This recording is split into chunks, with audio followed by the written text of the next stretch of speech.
Hello everyone and welcome back to another new video. So in this video we are going to be discussing about blockchain, mainly cryptocurrency. So first I'll be explaining about blockchain, cryptocurrency, Bitcoin, Ethereum, Ether. There's a distinction between Ether and Ethereum. Ether is a blockchain and Ethereum is a cryptocurrency. So I'll be explaining you the subtlety of it, and after that I'll also be making a simple blockchain program in JavaScript, pure JavaScript, to make you understand the intuition of blockchain. So first, what is blockchain? What is all the hype that is getting around the globe right now? So first, let's discuss about Web 3.0. Web 3.0 right now is revolutionizing the industry. So let's discuss about its history. Web 1.0. This is the era where Google, Wikipedia was there. So we were fascinated when we were able to search how many bananas can I get for 100 rupees, or else what can I get in this location for that price, what is the cheapest hotel in this area. This is the era where Google, Wikipedia was all there. We could search things off and we could get information. The second era, Web 2.0, this is where Facebook, Twitter, Airbnb, etc. were there. So you could share a post, your images and everything using the internet, and Facebook, everybody could see it, everybody could like it, everybody could retweet it, and that is the era of Web 2.0. Well, now Web 3.0 revolutionizes that. It decentralizes everything. In Web 2.0, it is centralized. What do I mean by centralized? It is owned by a company like Facebook. Facebook owns the data of your profile. For example, Facebook owns the data of your email, your birthday, your age, and everything. It owns the data. It owns your history, like what do you view, who do you view, and what are your search trends, and what do you like. If you are liking a post, what is it in that post that you like? It has its artificial intelligence algorithms that help them to store the information like this. So Facebook, Twitter and everything centralizes the information. But in Web 3.0, it is decentralized. Nobody owns a piece of information. No single entity owns a piece of information. This piece of information is spread across all systems. So everybody owns the information. This is decentralized. So another intuition is there were banks, right? So we could add some money to the bank, we could withdraw some money, we could send some money to other people using the bank itself. But now cryptocurrency, what it does is it removes the bank. A bank is a broker. So if you want to send some money, for example, let's send 100 rupees, $100 from Rutvik to Charlie. So there's a person Rutvik and there's a person Charlie, and you are sending 100 rupees. So now it goes to the bank. There's a middleman over here who is the bank right now. So the 100 rupees request goes to the bank, and the bank checks the request and validates if Rutvik is a real person, like if he's an authenticated real person, and then sends the 100 rupees to Charlie, basically. But in cryptocurrency, what essentially happens is the middleman is not there. So the middleman, who is the bank, is removed.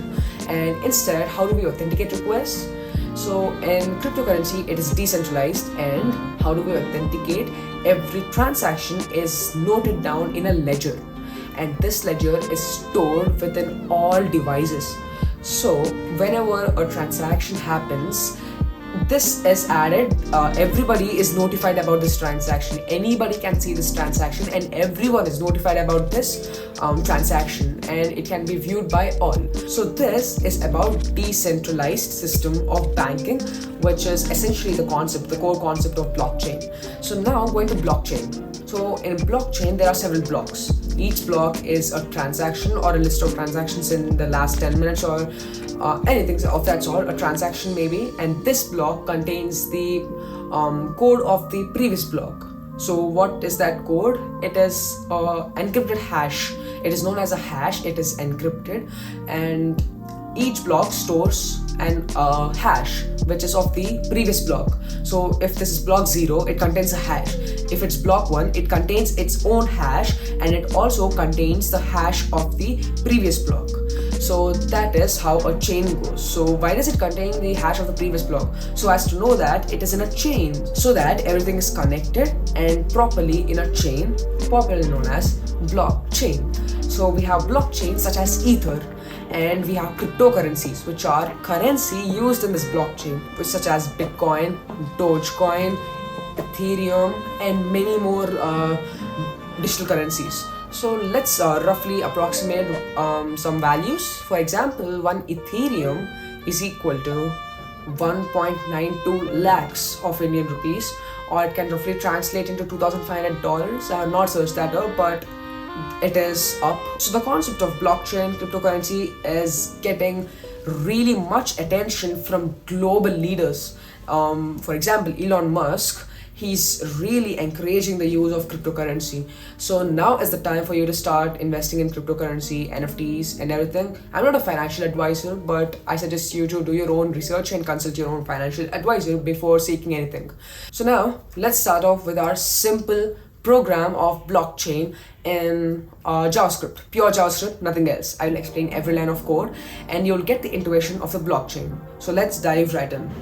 So over here I am over at desktop and I will be creating a new folder known as blockchain. So I'll be creating a new folder and after that I'll be dragging that to Visual Studio Code. So that will be opening in a new Visual Studio Code window and let it just open. And once opened, click on Command J to open the terminal and write an npm init.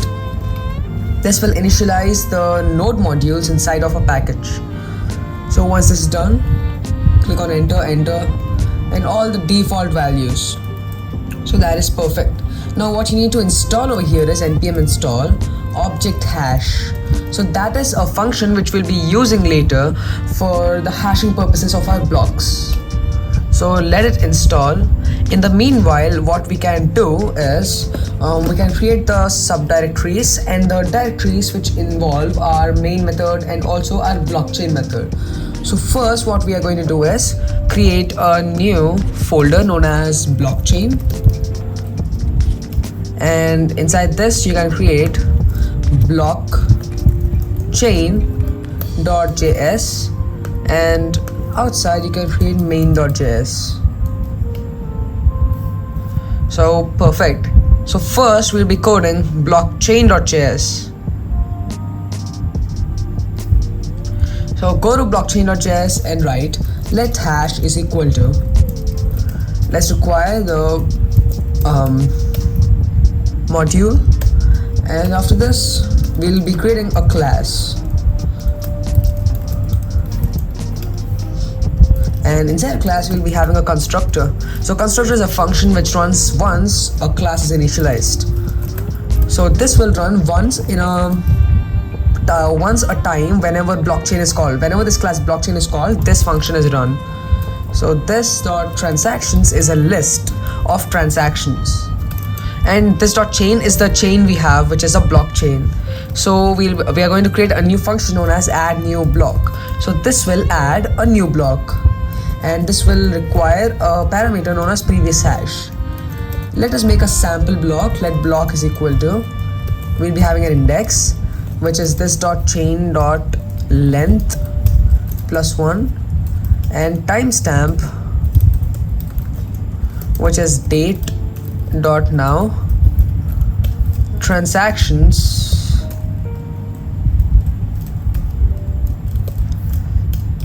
which is this dot transactions.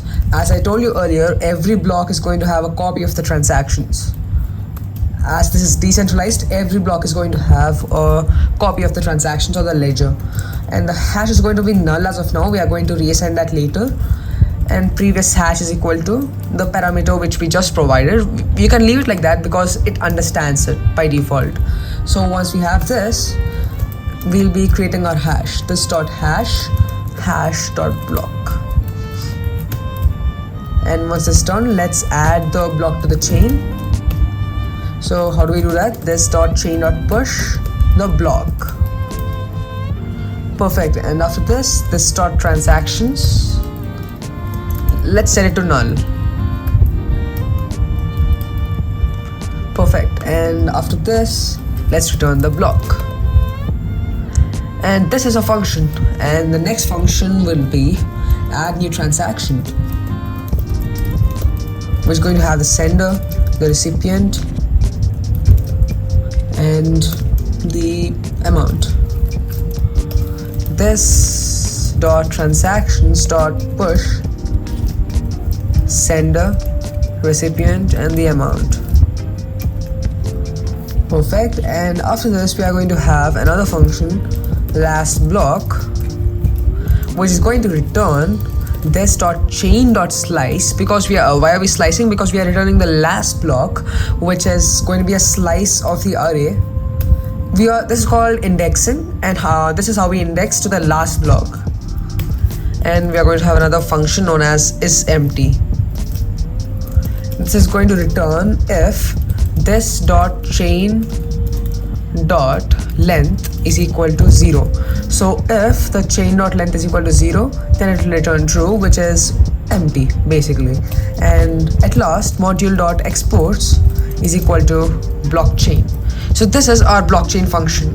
We are done with the blockchain, and now let's go to main.js. So this is where the stuff happens. This is where the validation happens. This is where our proof validation happens, and this is where we are going to use the class blockchain.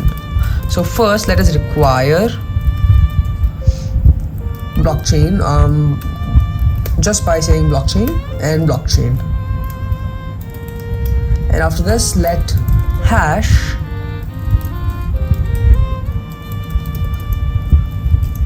require object hash. And after this, let blockchain is equal to new blockchain. So this is how you initialize the class. And let us set a variable proof 156. So this is just for sample purposes. You can keep any number you want. And let validate proof. So this is a function which validates if this proof and the proof which is sent as a parameter to this function are the same. Let guess hash is equal to hash of proof, which is the hash of the variable we are getting in this function. And let's log it just to see what is the format of that hash we are getting. And let's return a boolean, which is if the guess hash is equal to the hash of the proof.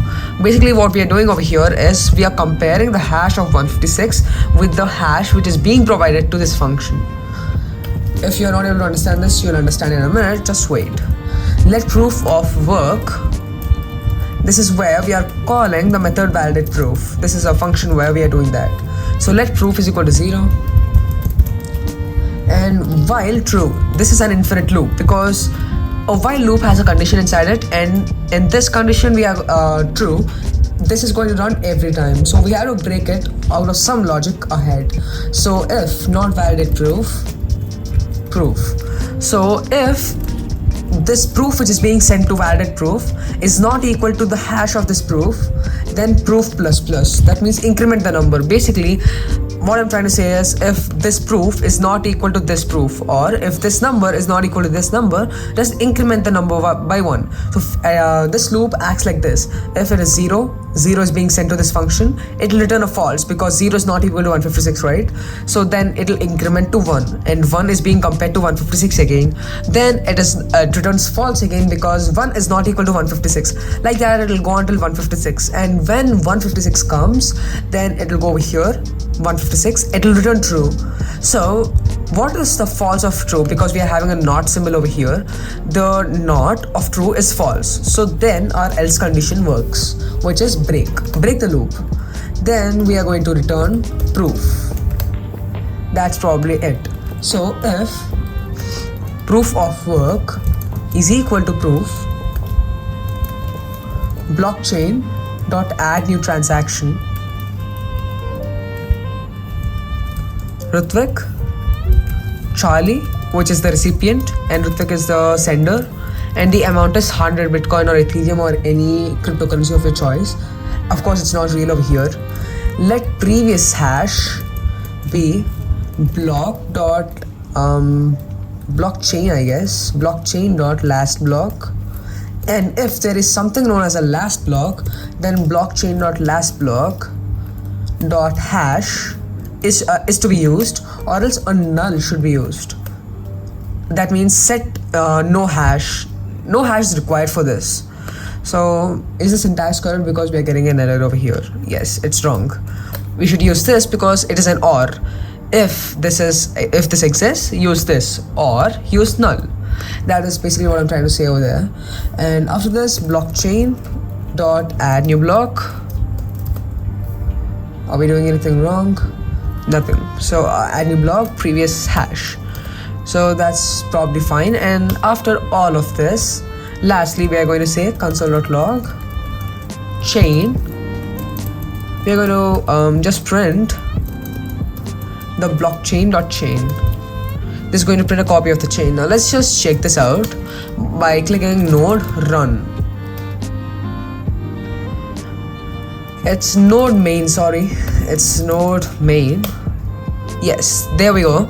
We have the chain, and these are all the failed attempts to validate the proof. These are all the 156 failed attempts, and after the 156 failed attempts, we get a successful attempt where we get the complete blockchain. So that is the end of our simple, crystal clear blockchain. And in the future videos, we are going to build NFTs, a place where we can mint NFTs using React.js and Node.js, Solidity, and Sanity CMS. And we are going to use all those technologies in the future. But this video is just to bring you an intuition about blockchain. It is just to bring you an intuition about Bitcoin, cryptocurrency in general. So hope you like this video, and I will be meeting you in another one. For now, peace.